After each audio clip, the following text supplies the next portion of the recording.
আগে শুনো ওরা বলে কি, তারপরে মন্তব্য করো না।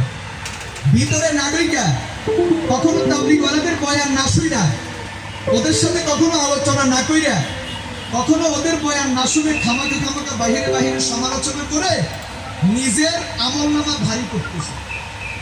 প্রত্যেকটা কথা, প্রত্যেকটা সমালোচনা, প্রত্যেকটা মন্তব্য আপনাদের কবিরা গুনাহ হইতেছে। তাবলীগওয়ালারা বলে কি, ওরা বলে ইসলাম তো বিশাল একটা জগৎ, শুধু 5টা রোকন, ইসলামের রোকন 5টা, এটাই কি ইসলাম? বলে শুধু এটাই কি ইসলাম?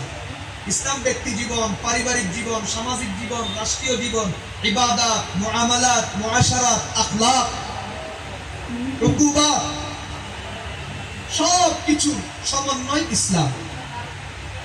ওরা বলে কি, ইসলাম তো ব্যাপক একটা জগৎ, বিশাল একটা কর্মসূচি, জন্ম থেকে মৃত্যু পর্যন্ত। ওরা বলে কি, ওরা বলে যে এমন কিছু জিনিস আছে